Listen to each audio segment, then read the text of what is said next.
One family is about to own CBS, CNN, HBO, Nickelodeon, and the Cartoon Network. And honestly, this is the best thing that's ever happened to indie filmmakers. The Ellison family is about to acquire Paramount and Warner Bros., which means one family will have control over huge media entities like HBO, CNN, CBS, Nickelodeon, and Cartoon Network, just to name a few.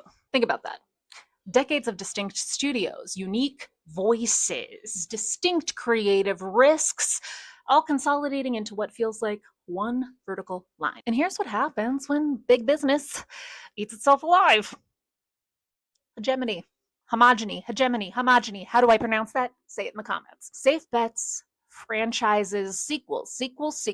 And we all know creation without challenge is just CBS, baby. This family will not take creative risks. They do not have to, and they will continue to shape the world in their image. Here's the thing though.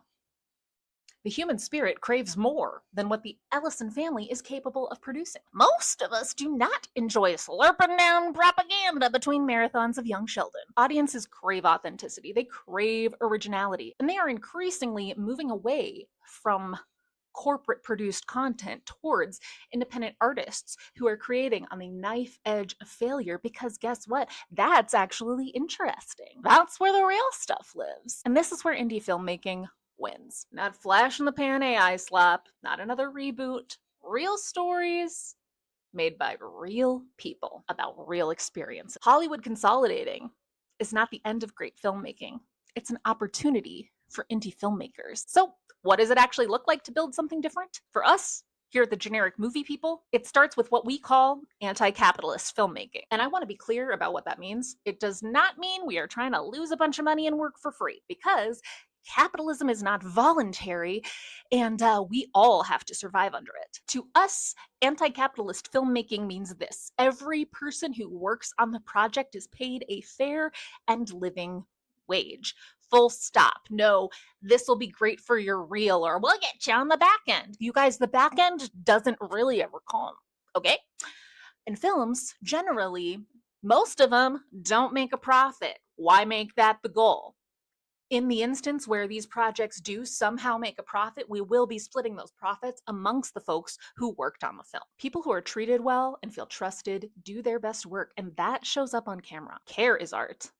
Love is art. We're proving that you don't have to sell your soul to tell a great story, and you can pay people fairly while doing it. Which brings me to where we are right now with our first feature film, Christ Camp 2005. We're gaining momentum here on YouTube, thank you so much.